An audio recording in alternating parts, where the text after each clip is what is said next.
Good morning, it's about 8:10 on Thursday morning. I have woken up to find my boyfriend has disappeared, but he's supposed to be here. I suspect he's tottered off to find some breakfast because I didn't get him any yesterday because I didn't realise he was going to be around for so long this morning. Normally he just gets up really, really early and heads off and eats breakfast later. But he turns up with something from a bakery.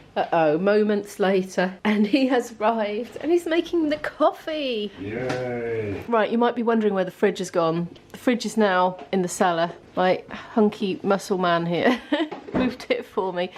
So his toys can go back on the fridge now, and I see he's already been having a little play with them this morning. He's on the phone now. He's working, technically. It's his working day, but he's in charge, so he can have a breakfast with me if he wants to. He's put the coffee on, and I've got the duvet and pillow down, and we're having a bit of a, theoretically, a snuggly time on the sofa drinking coffee, depending on how many work calls he gets. Look what has appeared. Yummy coffee. My bee's tucking into a donut at the other end of the sofa. I'm astonished how he can eat something so sweet so early in the morning, and he's astonished that I don't want one so early in the morning. They're staple donuts and coffee, surely, for the morning. It is about 20 to 10 now. IB is sitting here at the desk in the living room. We've actually had quite a cosy, nice time and a chat, and not too many work calls either, so that was... No, sorry, I'm talking. He's talking to us. He does it all the time. He talks to himself and I say pardon, and then he says like, oh, nothing. Anyway, I'm going to go work on the vlog for a bit, and you're shooting off at about 10ish, aren't you? Yeah, right. He's engrossed now. I won't get any answer from him. Speak to you later. It's just coming up to 20 to 11. I've just finished editing the vlog. It's exporting, so that means it's breakfast time, which is gonna be my usual. That's that ready. Does anybody else eat their breakfast while they're preparing it? I can never resist a little bite. I did say I wasn't gonna use the summer fruits in my breakfast anymore because they're too sour, but I decided I am. I'm just gonna put a few in with the cherries to use them up till they're gone, because I'll never get round to baking a pie. My daughter's doing an audition for something today, so I'm waiting for updates from her on how that's gone. So she's got to college, but then she's gone off on a bus or coach or something from there to do her audition today. I don't know how many hours she's got to go, but it's a call back. I don't know if this is the final stage. They've been whittling them down, you see. They started out with everybody and they've been whittling. It's just gone 12 o'clock now. I'm dressed, washed, breakfasted, all that stuff. Got the vlog up for tonight. I'm in two minds about what to do now. I'm just checking the weather. Now, oh, is it raining? It does feel a bit wet, to be honest. The sky's looking like that. No, it's definitely raining. Oh, well, that's annoying. I feel like I want to do something physical now because I've been sitting at my laptop working for most of the day, apart from when IB was here. So I was going to have a walk with my gimbal. I want to go when it's not raining because I want to try out my gimbal again for this camera. It's the device thing that makes really smooth footage, but I have not mastered using it, and I want to do it in the woods where I'm not accidentally pointing it right at people. You see, if I can gain control of it by the time I go on holiday, then I can take lovely, gratuitous, smooth shots in the streets of Spain, and I really like that idea. So it's kind of like a goal I've got. It gives me quite a few weeks to learn it, but it's just finding a moment when it's actually not raining because this camera is not waterproof. Anyway, I'm going to play my flute instead, so that's what I will do now. Get more technical exercises done and just further consolidate that tune to memory that I was learning yesterday. And take a cup of tea down with me. Here is the fridge in its new location. I really didn't want to have it down here. IB has dreams of getting a little electric piano and setting it up here so he can sit and play it. That fridge is kind of in the way of that, but anyway, I don't think he was going to do it anytime soon. It's a bit of a pain. I've only got two power sockets down here, so it's going to have to take up one of them, and I'll literally have to put something on the plug saying do not turn off. Put tape over it. I don't know, maybe I can't put tape over it. I don't know if that's a fire risk. But it's my worry that somebody is going to unplug it and charge their phone with that socket. Somebody was asking about my emergency food supply the other day, somebody who said they were new in the comments. I did answer in the comment actually, but if anybody else is wondering, it's something I just sort of started up when COVID was sort of on the horizon, really. I just thought, well, I might need to isolate at short notice, and it would be nice to be self-sufficient and not be reliant on people to do food drop-offs. So that's why, really. So I tend to always have a bit in, but I don't think it's the worst idea in the world. You never know if you might suddenly get something contagious, be it COVID or anything else, or, you know, any other thing. So yeah, that's what that's about. Anyway, I'm going to make that cup of tea now. I'm going to get on with a load of technical exercises, possibly from this book or based on them, ones that I know from memory, so don't actually need to read, and get on with my Kaylee Band tune, which I probably know already from yesterday, but if I do it today and tomorrow, I'll be ready for Saturday. It'll be fine.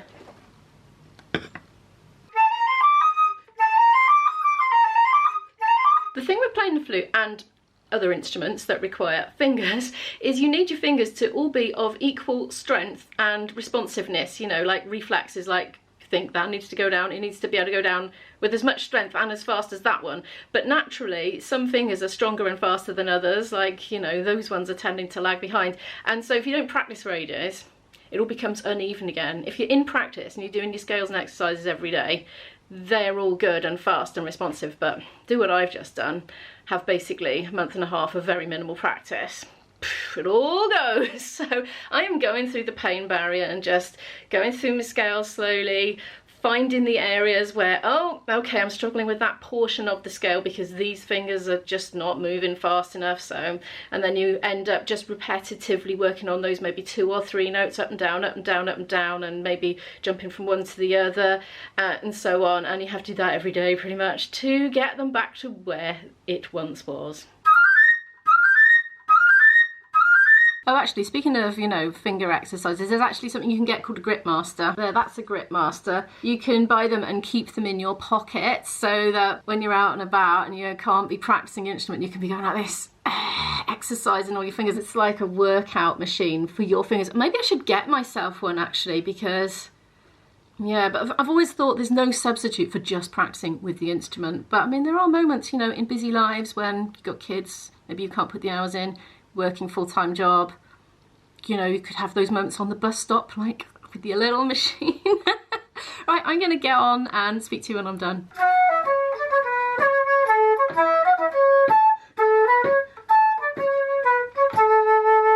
It is 1:20 according to the music room clock, and I've literally been struggling for the last 20 minutes or so because I am so hungry. So I'm gonna go up and get lunch now. And I have got leftover curry to eat, leftover from yesterday.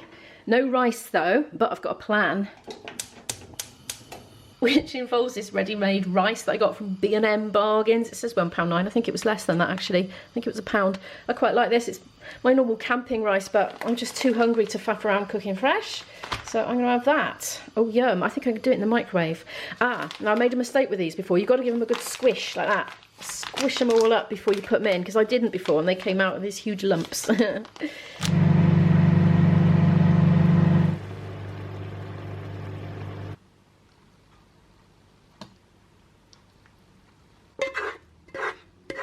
Lunch is served and I am starving. It's 3:30 now. I've been sitting here working at my laptop since I had my lunch, except I had a phone call from my daughter. She did her audition and she was on her way back to my dad's and she rang me up. She doesn't know if she's got it or not. She definitely hasn't got a main role because you legally have to be 18 and she is 16. Soon to be 17. She has auditioned for a sort of a lesser role, but if she doesn't get that, she's guaranteed to be an extra. But it turns out it's not a paid job, it's like a work experience thing, but it is with the BBC, so I'm sure it's all good for the portfolio. But anyway, she had an absolute blast because it being a sort of work experience-y sort of thing through the college, they had a guided tour of behind the scenes at Cardiff Bay BBC. She has seen the set for Casualty, Pobl y Cwm, which is the Welsh language soap opera, but best of all, according to Izzy, Doctor Who. So she has seen a real Dalek. That's it. Her life is complete. She's just deliriously happy. Anyway, she might know tomorrow if she's got a role or not. She had the script last night and she managed to memorise it in time. She said she had one little pause. She said she felt that she kept her acting composure. and tried to just work it into the performance. She said, but I think they probably knew I was trying to remember the line. She said, I didn't change my facial expression. I managed to stay in role. But she had a script in her hand. They weren't like, they didn't have to have memorized it, but she likes to do it. She is very fast at learning lines. I would be the absolute opposite. Anyway, so that's that news. I've just had a quick peep out the window. It is dry at the moment. I'm contemplating doing that walk, but I'm kind of feeling bad that I haven't done any of my paperworky stuff yet. I got waylaid. No, I need to have that walk. I've been really lazy lately. It's because I don't like the cold and the rain, basically. But it's only cold now and not raining, so let's get out there. I've been charging the dreaded gimbal, so I'll be doing some wrestling with that presently. I've made it out to the woods, as you can see. It's not rained on me yet. I've got my trusty umbrella in my pocket though. Bit on the old muddy side. Of course, what you get these days out on your country walks is not just mud, but also dog poo in bags, in amongst the mud. Nice. Yeah, don't worry, I'm not going to show you any. Bit gross. I always imagine putting my foot on it and skidding, you know. Ugh. Yeah, it's definitely much easier to manage this gimbal when I'm not in a sort of situation where I haven't got time to stop and think about it. Another problem with the gimbal is you can't use it in selfie mode. It's not really what it's designed for. You don't tend to see average filmmakers filming in selfie mode, do you? So I have no monitor flipped up. Because you flip the monitor up, of course it unbalances the whole thing, doesn't it? And it starts wailing and screeching and thrashing around. So I'm just looking at where the lens is and poking it up myself. And I don't know if it's working or not. But anyway, thank you for being my guinea pigs while I work this thing out. It's beautifully quiet out here this afternoon. I can't remember quite what the time is. It's 4-ish, something like that. People are probably still in work, aren't they? I'm well laid in here like a donkey. I've got a can of Coke in that pocket, a gimbal attached to my other camera in there. I've got an umbrella in that pocket in case it rains. I did feel a spit. These steps made out of old railway sleepers, I think. I wonder if that fallen tree there is from Storm Eunice. It looks a little like it's been there a long time to me. I'm not entirely sure, but I haven't been up here for quite a while because of all the mud and rain and wind. It's turned this path into a bit of an obstacle course.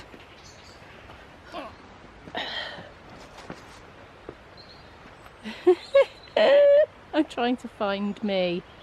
I'm not succeeding very well. Right, okay.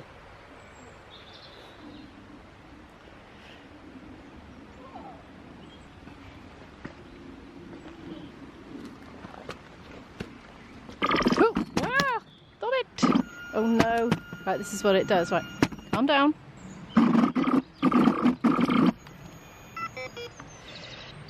And I'm going to remain calm, even though the camera just freaked out on me. Well, it wasn't the camera that freaked out, it was the gimbal. I've got it off now, but I'm just holding it by the gimbal, just in selfie mode. So that's where it can film in selfie mode. I can just switch the gimbal off, hold onto the thing. Hang on, I'll show you near the camera a minute.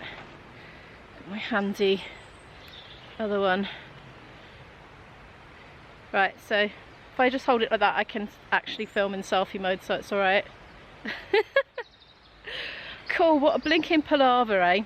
Like, if I want it to look up, I have to press up, but for some reason I want to press down for up and left for right, and I just cannot seem to get over it. This is why I just need to come out walking with the blinking thing when there's nobody around. You see what happens? So for example, I'm walking down Queen Street in Cardiff, a busy street. I'm very conscious about pointing a camera straight at people I don't know. I don't like to do it because I've had a lot of experiences where they've looked really sort of fearful or embarrassed, or they've looked away quickly, or they've tried to hide their heads. And so it's just taught me, just don't film them in the first place.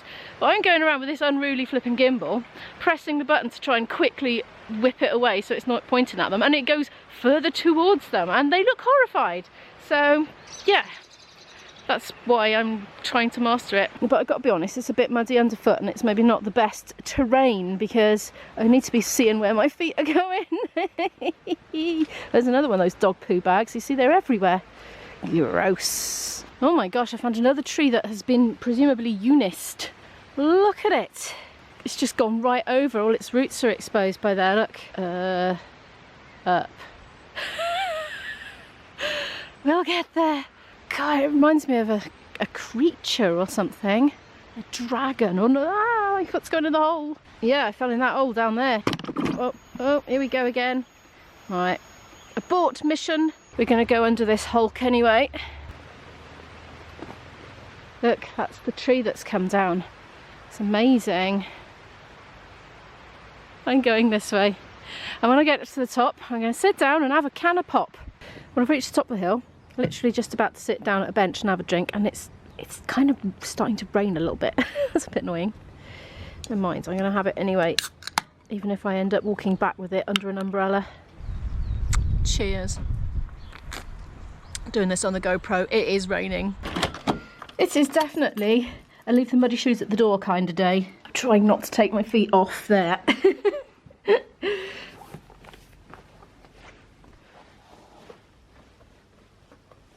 Get off. I'm appreciating that it's still light at 5 to 5 in the evening. I'm going to have that donut with a cup of tea most likely. And I sit down for a bit. Oh, I've been having a very nice chilled out time in my bed. I do love this duvet cover. It was given to me actually, second hand. I haven't been doing anything very exciting. I watched a vlog and ate a donut, and then I ate a banana and an apple and made coffee because I didn't have that cup of tea because I'd only just had a can of Coke, as I realised. And then I edited. So I'm going to go and cook myself a simple dinner now. As it's only me eating tonight, I'm going to do myself a little portion of this gluten-free pasta. I don't need it, I just like it. And I'm catching up with the news of the day as well on my speaker here. A journalist arriving like from so. St. Petersburg and Moscow.